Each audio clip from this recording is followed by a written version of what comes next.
یہاں ہے وہ نقطہ جس کو کہ آگے کہ میں نے لکھا ہے اور میں چاہتا ہوں اس کو یہی بیان کر دوں۔ ایک قادیانی سے جب میں نے اس معاملے پر بحث کی ہے تو جو سورہ بقرہ میں آیا ہے فَبُہِتَ الَّذِي كَفَرَ، تو میری دلیل کے آگے وہ بالکل مبہوت ہو کر رہ گیا، دائیں بائیں بغلیں جھانکنے کے سوا کچھ نہ رہا۔ دیکھیے غلام احمد قادیانی نے اپنے فتنے کا آغاز کہاں سے کیا تھا یہ سمجھ لیجئے۔ پہلے وہ ایک مناظر تھے، بہت اچھے مناظر، غلام احمد قادیانی تھا کہنا چاہیے، غلطی سے طے کے بیٹھا ہوں۔ آریہ سماجیوں سے مناظرے کیے، عیسائیوں سے مناظرے کیے، مناظروں میں فتح حاصل کی، مسلمانوں کی آنکھوں کا تارا بن گئے، محبوب ہو گیا۔ اس کے بعد اس نے ایک فتنہ چھوڑا، ایک شوشہ چھوڑا، نبوت اور وحی تو رحمت ہے، رحمت کیسے بند ہو سکتی ہے؟ وحی تو انسانوں کی ہدایت کے لیے ہے، انسان ختم نہیں ہوئے وحی کیسے ختم ہو جائے گی؟ دیکھیے بظاہر یہاں دلیل ہے، اٹ اپیئرس کنونسنگ، بات سمجھ میں آتی ہے، یہیں سے یہ حل مل جائے گا آپ کو۔ کیا وجہ ہے کہ بڑے بڑے اعلیٰ تعلیم یافتہ لوگ جو ہیں اس کا شکار بن گئے؟ دنیا میں ایک ہی مسلمان نام کا سائنسدان جو ہے وہ آیا ہے ٹاپ پر، وہ قادیانی۔ ایک ہی مسلمانوں کا نام رکھنے والا جو ہے وہ international court of justice Hague کا جو ہے جج بنا ہے، وہ کون؟ قادیانی۔ ڈاکٹرز قادیانی، انجینئرز قادیانی، بڑے بڑے۔ یہ کیوں؟ یہ بات ایسی تھی کہ جو بظاہر دل کو اپیل کرتی ہے کہ جب حضرت آدم سے کہا تھا اما یاتینکم منی ھدی فمن تبع ھدایا فلا خوف علیہم ولا ھم یحزنون، انسانوں کی ہدایت کے لیے وحی کا راستہ کھولا گیا۔ ابھی انسان ختم نہیں ہوئے، وحی کا کیسے دروازہ بند ہو جائے گا؟ اجرائے وحی کا پہلے شوشہ چھوڑا، اور جب وحی جاری ہے تو نبوت جاری ہے، لہذا پھر آخر میں آ کے نبوت کا دعویٰ کر دیا۔ اس نے ایک مسئلہ اور استعمال کیا، یہ اصل میں چالاک اور ہوشیار لوگوں کے معاملات ہوتے ہیں۔ عوام الناس کی نفسیات کو متاثر کرنے کے لیے ایک اور شوشہ چھوڑا۔ دیکھو یہ کیسے ہو سکتا ہے، ہمارے نبی حضرت محمد صلی اللہ علیہ وسلم وہ فوت بھی ہو گئے، دفن بھی ہو گئے، زیر زمین دفن ہے، اور عیسیٰ ابن مریم وہ آسمان پر اٹھا لیے گئے، وہ آسمان پر ہے، کیسے ہو سکتا؟ اب عام مسلمان کے لیے اس میں بھی ایک اپیل ہے کہ اس میں تو گویا کہ ثابت ہوا کہ حضرت عیسیٰ ابن مریم جو ہے وہ افضل ہو گئے محمد سے صلی اللہ علیہ وسلم۔ یہ ہے وہ چیزیں کہ جن سے حالانکہ افضلیت کا اس سے کوئی تعلق نہیں۔ اصحاب کہف اگر 300 برس تک سوتے رہے تو اس میں کون سی افضلیت ہو گئی؟ کوئی افضلیت کا سوال نہیں۔ اس اعتبار سے حضرت عزیر کو اگر 100 برس تک مردہ رکھ کر اللہ نے دوبارہ زندہ کر دیا، کون سی افضلیت اس میں ہو جائے گی؟ اللہ کی قدرت ہے، اللہ کر سکتا۔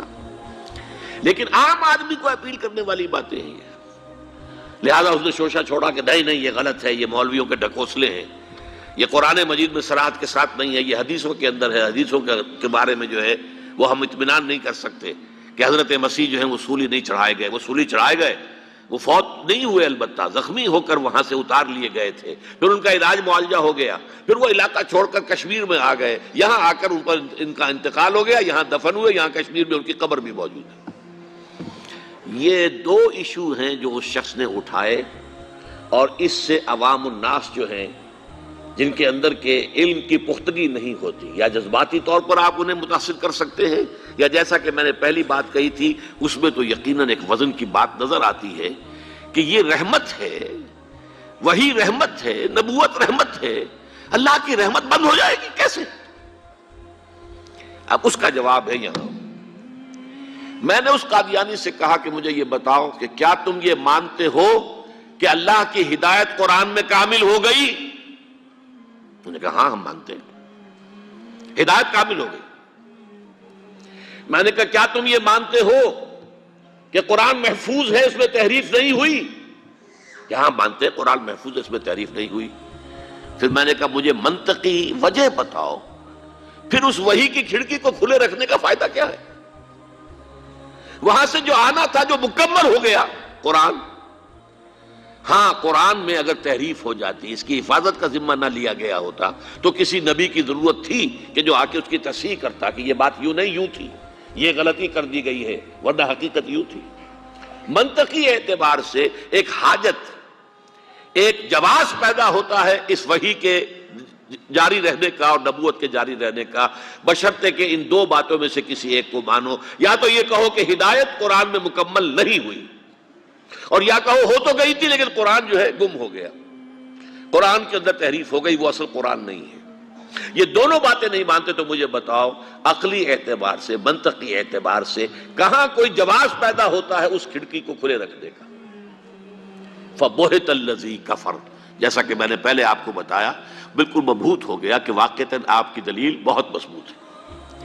تو یہ پہلی بات ہوئی، پہلا مظہر نبوت کی تکمیل کا کیا ہے کہ وہ ہدایت، فلسفیانہ ہدایت، ایمان کی ہدایت، فکری اور نظری ہدایت جو اللہ تعالیٰ نے انسانوں کو دینی تھی وہ قرآن میں مکمل ہو گئی۔ دوسرے دین حق دیا گیا، اور دین حق کی بھی تکمیل ہوئی ہے محمد الرسول اللہ پر صلی اللہ علیہ وسلم۔ اس کی آیت تو میں پہلے آپ کو سنا چکا ہوں، الیوم اکملت لکم دینکم واتممت علیکم نعمتی ورضیت لکم الاسلام دینا۔ لیکن اس کے بھی پس منظر کو سمجھ لیجئے، جیسے انسان کے ذہنی ارتقاء کے مراحل آئے ہیں، فلسفیانہ شعور میں ترقی ہوئی ہے، اور ہوتے ہوتے وہ اپنے بلوغ کو پہنچا ہے، میچورٹی کو پہنچا ہے، ایسے ہی انسان کے اندر تمدنی طور پر ارتقاء ہوا ہے۔ ایک دور وہ تھا جب ہمارے آباء و اجداد غاروں میں رہتے تھے، کہیں کوئی اسٹریٹ لائٹ کا سوال نہیں، کہیں کوئی سڑکوں کو صاف کرنے کا سوال نہیں، کہیں کسی کارپوریشن کا، میونسپلٹی کا سوال نہیں، کچھ بھی نہیں۔ انفرادیت ہی انفرادیت تھی۔ عام جو منار کا فول سروے، میں اپنی غار کا میں مالک ہوں، جو چاہوں کروں، میرے اوپر کوئی قانون نہیں، کوئی قدغن نہیں۔ یہ نظام تھا نا، اجتماعیت تھی ہی نہیں، انفرادیت ہی انفرادیت تھی۔ پھر کیا ہوا؟ قبائلی نظام قائم ہوا، بھائی ہمارا قبیلہ ہے، قبیلے کا ایک سردار ہے، سردار کا حکم ماننا ہوگا، تم فلاں قبیلے کے ہو، اس قبیلے کی روایات یہ ہیں، تمہیں اس پر عمل کرنا ہوگا۔ اب جیسے جیسے اجتماعیت آنی شروع ہوئی، پابندیاں انفرادیت کے اوپر قدغنیں لگنی شروع ہوئی، یہ نہیں کہ جو چاہو کرو، تمہارا تعلق اس قبیلے کے ساتھ ہے، اس کی یہ رسم ہے، اس کی یہ ریت ہے، اس کا یہ رواج ہے، تمہیں اس کو پورا کرنا ہوگا، اور تمہارا جو شیخ قبیلہ ہے، سردار ہے، اس کا حکم ماننا ہوگا۔ آگے چلیے، شہری ریاستیں وجود میں آئیں، 2 3 4 قبیلے ایک شہر میں آ کے آباد ہو گئے۔ اب ہر قبیلہ تو اپنی جگہ پر ایک اجتماعی یونٹ ہے، اس کا سردار ہے، اس کا کہنا سب مانتے ہیں۔ ان قبیلوں کے آپس کے معاملات کیسے طے ہوں گے؟ یہاں سے کانسٹیٹیوشن کا آغاز ہوا۔ کوئی اصول طے ہوتے تھے کہ ہمارے بین القبائلی معاملات جو ہیں وہ ان اصولوں کے تحت طے ہوں گے۔ اب میں یہاں مثال دیتا چلوں، حضور کی بعثت کے وقت مکہ مکرمہ ایک قبیلے کا شہر تھا، صرف قریش وہاں رہتے تھے اور کوئی نہیں رہ سکتا تھا۔ یا قرشی رہے گا، یا قرشی کا غلام رہے گا، وہ کوئی بھی ہو، یا قرشی کا حلیف رہے گا، باہر سے کوئی آئے گا تو کسی مکے والے کا حلیف بن کر ٹھہر سکتا ہے، ورنہ نہیں ٹھہر سکتا۔ تو ون ٹرائب سوسائٹی قریش۔ لیکن Medina Munawwara it was at a higher level of evolution, social evolution. 5 قبیلے آباد تھے وہاں، 2 تھے سنز آف دی سوئل، اصل عرب قبیلے، اوس اور خزرج، 3 تھے یہودی جو آ کر وہاں آباد ہو گئے، بنو قریظہ، بنو قینقاع، بنو نذیر، 3 قبیلے۔ 5 قبیلوں کے آپس میں اب معاہدات تھے نا ان کے درمیان۔ اب عجیب بات آپ کو سنا رہا ہوں، اوس کا قبیلہ چھوٹا تھا، خزرج کا بڑا تھا۔ حضور نے بھی جب 12 ان میں نقیب مقرر کیے تھے تو 9 خزرج میں سے تھے، 3 اوس میں سے تھے۔ اوس کا قبیلہ چھوٹا تھا، ان کے درمیان طے تھا اگر اوسی قتل کر دے گا کسی خزرجی کو تو دیت جو ہے خون بہا 1/3 ہوگی، اور اگر اوسی خزرجی کو قتل کر دے گا تو 3 گنا دینی ہوگی۔ اور خزرجی اگر قتل کر دے اوسی کو تو وہ 1/3 ہوگی۔ اب آپ سنیے، یقیناً اوسی نوجوان کا خون کھولتا ہوگا کہ کیا میرے خون کی، میری جان کی قیمت اس خزرجی نوجوان سے 1/3 ہے؟ لیکن اگر مدینے میں رہنا ہے تو ماننا پڑے گا، یہ یہاں طے ہو چکا ہے، you have to abide by it, اب اس کی پابندی کرنی ہوگی۔ اچھا، اس سے اگلا قدم کیا تھا؟ جزیرہ نما عرب، جیسے آپ افغانوں کو دیکھتے ہیں نا کہ افغان کا چہرہ تھوڑا اور پگڑ بہت بڑا، ایسے ہی جزیرہ نما عرب جو ہے اس کے اوپر جو ہے یہ بہت بڑا ٹربن جو ہے، یہ عرب کا ایک اور علاقہ ہے، شام عرب، عراق عرب، یہ بھی عرب ہے، عراق عرب، شام عرب، اور ایک جزیرہ ہے، یہ جزیرہ نما ہے۔ جزیرہ نما کے اوپر عراق بھی ہے اور شام بھی ہے، اور اس جزیرہ نما کے اوپر 2 عظیم مملکتیں قائم تھیں، ایمپائرز، دی رومن امپائر قیصر اینڈ دی ایرانین امپائر کسرا۔ یہ تمدن کی آخری سٹیج تھی، جبکہ حکومتیں بن گئیں، بادشاہت ہو گئی، محل بن گئے، سٹینڈنگ آرمیز ہو گئیں، لاکھوں کی تعداد میں فوجیں ہیں، ٹیکس لگ رہے ہیں، دہقان جو ہے محنت کر رہا ہے اور اس سے ٹیکس لیا جا رہا ہے، جاگیردار اپنا حصہ رکھ کر باقی بادشاہ کو پہنچاتا ہے، کرگے پر بیٹھا ہوا کوئی کپڑا بن رہا ہے، اس سے ٹیکس لیا جا رہا ہے، ان کو پیسا جا رہا ہے ظلم کی چکی کے اندر، بادشاہ عیش کر رہے ہیں، اونچے اونچے محل بنا رہے ہیں۔ یہ زمانہ تھا جب کہ انسانیت کے اوپر پابندیاں ایسی لگیں، انسان مجبور اور مقہور ہو کر رہ گیا۔ اس دور میں محمد الرسول اللہ پیدا ہوئے صلی اللہ علیہ وسلم۔ اب تمہارا تمدنی ارتقاء اس انتہا کو پہنچ گیا ہے، اب اجتماعیت جو ہے اس کا جو ہے دورہ ہے، انفرادیت پس گئی ہے، اس کی آزادیاں ختم ہو گئی ہیں۔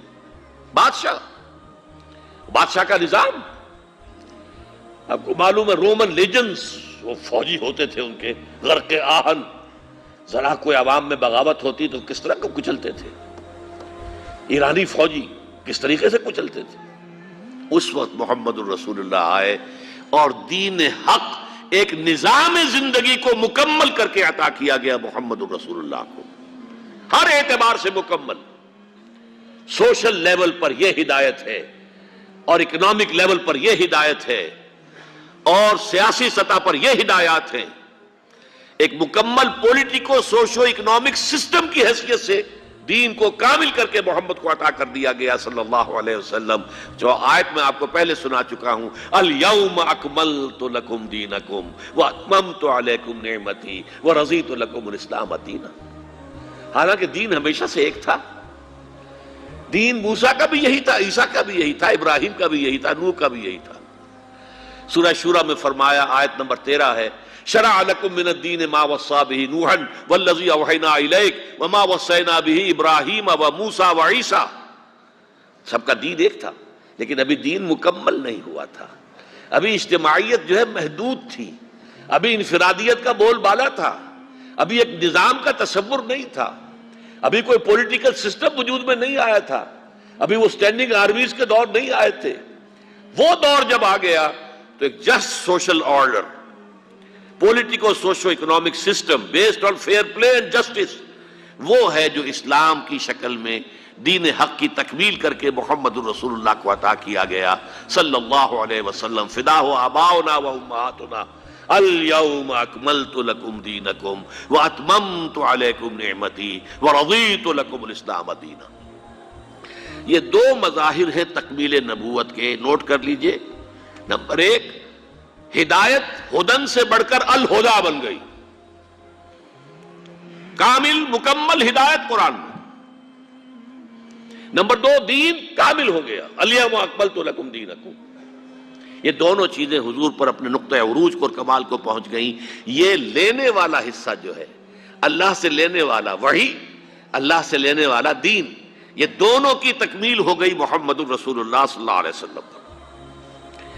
اگلا جو عنوان ہے وہ میں پہلے ڈیل کر چکا ہوں، ختم نبوت کے خلاف غلام احمد قادیانی کی دلیل اور اس کی تردید، کہ وحی کیسے بند ہو سکتی ہے، یہ تو ہدایت کا ذریعہ ہے، نبوت کیسے ختم ہو سکتی ہے، نبوت تو رحمت ہے، اللہ کی رحمت اور وحی ہدایت کے لیے یہ کیسے بند ہو سکتی ہے؟ اور اگر وہ جاری ہے تو بس میں ہوں، میں دعویٰ کر رہا ہوں، مجھ پر وحی آ رہی ہے، میں اللہ کا نبی ہوں۔ اس کا جو میرا جواب تھا وہ آپ کے سامنے پہلے ہی عرض کر دیا ہے۔ اب آگے چلیے، تکمیل رسالت کے دو مظاہر۔ یہ نوٹ کیجئے، میں نے کہا تھا یہ ہے لینے والا، یہ ہے دینے والا حصہ۔ رسالت والا حصہ دینے والا، وہاں سے لینے والا نبوت، ہدایت مکمل، وحی کامل اور دین مکمل۔ اب دینے والے حصے کے بارے میں فرمایا لِيُظْهِرَهُ عَلَى الدِّينِ كُلِّهِ، تاکہ غالب کر دیں اسے کل کے کل دین پر، پورے نظام زندگی پر۔ یہ رسالت کی تکمیل ہے بئی معنی کہ ایک درجہ ہے رسالت کا تبلیغ۔ بہت سے نبی تبلیغ کرتے ہوئے ہی ان کی پوری زندگی گزر گئی، کہیں کوئی نظام قائم ہوا ہی نہیں۔ نظام تو صرف محمد عربی کے ہاتھوں اور آپ کے دست مبارک سے قائم ہوا ہے، حضرت ابراہیم کے ہاتھوں بھی نہیں ہوا، حضرت عیسیٰ کے ہاتھوں نہیں ہوا، حضرت موسیٰ کے ہاتھوں نہیں ہوا۔ لیکن یہ کہ تبلیغ حق ادا کر دیا، انہوں نے بات کو پہنچانے کا حق ادا کر دیا۔ لیکن ایک ہے اتمام حجت۔ دین حق کے ضمن میں اتمام حجت کیا ہے؟ دین کو قائم کر کے اس کی عملی شکل دنیا کے سامنے پیش کرو۔ ورنہ کتاب میں بہت اچھی باتیں لکھی جا سکتی ہیں، یہ یوں ہونا چاہیے، یہ ایسا ہونا چاہیے، یہ یوں ہونا چاہیے، اس کا یہ اصول ہونا چاہیے، بہت اعلیٰ، آپ اپنے دماغ سے کام لیجئے، اعلیٰ سے اعلیٰ باتیں لکھ دیجئے۔ لیکن جب تک آپ اسے قائم کر کے اس کا نمونہ نہ دکھائیں، یہ ثابت نہ کریں کہ یہ پریکٹیکیبل ہے، یہ نافذ کیا جا سکتا ہے، اس وقت تک ظاہر بات ہے کہ وہ حجت جو ہے اپنے درجہ اتمام کو نہیں پہنچی۔ ایک یہ بھی ہے کہ آپ کہیں بھئی یہ کام ایسے کرنا ہے، اس طرح کرنا ہے، اس طرح کرنا ہے، ایک یہ کہ آپ کر کے دکھا دیں، فرق ہے کہ نہیں؟ لِيُظْهِرَهُ عَلَى الدِّينِ كُلِّهِ، تاکہ غالب کرے اسے پورے کے پورے دین پر۔ اللہ کا دین ایک complete politico socio economic system کی حیثیت سے قائم ہو جائے۔ دیکھیے نوٹ کیجئے، میں نے پہلے بھی نام لیا تھا، سقراط کے بعد افلاطون، افلاطون کے بعد ارسطوٹل، ارسطو۔ افلاطون نے ایک کتاب لکھی تھی دی ریپبلک، اس نے نقشہ کھینچا، اس طرح ہونا چاہیے، یوں ہونا چاہیے، نظام ایسا ہونا چاہیے، حکومت ایسی ہونی چاہیے، فلاں معاملات ایسے ہونے چاہیے۔ اور وہ کتاب اتنی وزنی ہے ایک کتاب کی حیثیت سے، حضرت مسیح سے 300 برس پہلے کی شخصیت ہے، تو گویا کہ 2300 برس سے وہ کتاب دنیا میں موجودہ چلی آ رہی، کتاب ختم نہیں ہوئی۔ ورنہ لاکھوں کتابیں چھپتی ہیں، ختم ہو جاتی ہیں، نام و نشان نہیں رہتا۔ کتاب تو وہی باقی رہتی ہے جس کے اندر کوئی وزن ہو، جس میں کوئی ٹھوس مواد ہو۔ وہ ریپبلک آج بھی موجود ہے دنیا میں، لیکن جو نظام اس نے پیش کیا تھا ریپبلک میں، وہ کہیں ایک دن کے لیے بھی قائم نہیں ہوا، تو وہ حجت نہیں ہے۔ کہہ سکتے ہیں یوٹوپیا ہے، یہ خیالی جنت ہے، خیالی جنت کا نقشہ کسی نے کھینچ لیا ہے، یہ ہونے والی بات نہیں ہے۔ بابا کیا کہہ رہے ہو؟ اب میں مثال دے رہا ہوں بڑی سادہ سی۔ یہ بظاہر تو بہت اعلیٰ بات ہے، سید القوم خادمہم، قوم کا سردار تو اس کا خادم ہوتا ہے۔ ہاں بھائی بڑی اچھی شاعری کی ہے آپ نے، لیکن یہ ہونے والی بات نہیں ہے۔ سردار سردار ہوتا ہے، خادم کیسے ہوگا؟ کیا محمد نے یہ کر کے نہیں دکھا دیا صلی اللہ علیہ وسلم؟ کیا خلیفہ وقت کی حیثیت سے حضرت عمر فاروق نے اپنے کندھے پر آٹے کی بوری لے کر اور اس خاندان کو نہیں پہنچائی کہ جس کے بچے بھوک کی وجہ سے بلبلا رہے تھے؟ لاکھوں مربع میل کے اوپر ان کا حکم چل رہا ہے، اور اپنے کندھے پر غلام نے کہا بھی کہ حضرت حضور یہ میں حاضر ہوں، میں لے چلتا ہوں۔ نہیں، قیامت کے دن تم میرا بوجھ نہیں اٹھا سکو گے۔ ایک عورت کو رات کے وقت گشت کر رہے ہیں، اور عورت کو دیکھا درد ذہن میں مبتلا ہے، کوئی اسے اٹینڈ کرنے والا نہیں، کوئی عورت نہیں، کوئی دائی نہیں۔ گئے ہیں فرسٹ لیڈی اپنی بیوی کو لے کر گئے ہیں، اور اس بیوی نے جا کر حضرت عمر کی اہلیہ نے جا کر وہاں دایا گیری کی۔ سید القوم خادمہم کر کے دکھایا کہ نہیں؟ انسانی مساوات کا نقشہ پیش کر کے دکھایا کہ نہیں؟ کہ بیت المقدس کا سفر ہو رہا ہے اور سرکاری سفر ہے، کوئی پرائیویٹ نہیں ہے، نجی سفر نہیں ہے، کوئی علاج معالجے کے لیے نہیں جا رہے معاذ اللہ، بلکہ خالص سرکاری سفر، بیت المقدس کا چارج لینے کے لیے جا رہے ہیں۔ کس شان کے ساتھ؟ صرف ایک اونٹ لیا ہے، یہ نہیں کہ کوئی دستہ ہونا چاہیے، کوئی باڈی گارڈ ہونے چاہیے، کوئی جیسا کہ آج کل کہا جاتا ہے کہ کوئی باقاعدہ جو ہے ایک گروہ جو ہے ساتھ جانا چاہیے، انٹوراج جس کو کہا جاتا ہے آج کل، نہیں، ایک خلیفہ وقت ہے، ایک ان کے ملازم خادم، اور مساوات کی حد یہ ہے کہ چونکہ اسی پر راستے کا جو بھی راشن ہے وہ بھی اسی اونٹ پر ہے، لہذا ایک آدمی سوار ہو سکتا ہے، ایک وقت میں دو سوار نہیں ہو سکتے۔ ایک منزل حضرت عمر اوپر بیٹھے ہوئے ہیں اور وہ خادم جو ہے وہ نکیل پکڑ کر چل رہا ہے آگے آگے، اگلی منزل میں خادم اوپر بیٹھا ہے اور خلیفہ وقت نکیل پکڑ کر چل رہے ہیں آگے آگے۔ اور جب بیت المقدس میں پہنچے ہیں اور غلغلہ مچ گیا، وہاں آ گئے عمر، آ گئے عمر، آ گئے عمر، آ گئے۔ حضرت ابو عبیدہ ابن الجراح رضی اللہ تعالی عنہ امین هذه الامہ، وہ وہاں کے سپہ سالار تھے اس فرنٹ کے، انہوں نے دیکھا عمر چلے آ رہے ہیں، اور وہ وقت آخری ایسا ہوا حساب کتاب سے کہ باری ہو گئی اس خادم کی، وہ اوپر بیٹھا ہوا ہے، حالانکہ اس نے ہاتھ جوڑ دیے تھے خدا کے لیے، لوگ کیا کہیں گے آپ مان لیجئے، نہیں، الدور دورک، نہیں، باری تمہاری، یہ حساب کا معاملہ ہے، تمہاری باری ہے، تم بیٹھو۔ راستے میں کہیں کیچڑ بھی تھا، جوتے اپنے ہاتھ میں اٹھائے ہوئے، ایک ہاتھ میں جوتے اٹھائے، ایک میں وہ نکیل پکڑی ہوئی ہے اونٹ کی، اور چلے آ رہے ہیں عمر فاروق رضی اللہ تعالی عنہ۔ یہ کہانیاں معلوم ہوتی ہیں، انہونی باتیں معلوم ہوتی ہیں، لیکن چونکہ یہ پوری تاریخ ہے، یہ کوئی 5-6 ہزار سال پرانی بات نہیں ہے، 1400 برس کیا ہوتے ہیں انسانی تاریخ کے اندر، یہ تمام تاریخ جو ہے محفوظ ہے، ایک ایک چیز محفوظ ہے۔ تو محمد رسول اللہ صلی اللہ علیہ وسلم پر رسالت کی تکمیل اس درجے میں یوں ہوئی کہ جو دین حق آپ پر کامل کیا ہو گیا، اسے آپ نے قائم کر کے نافذ کر کے دکھایا۔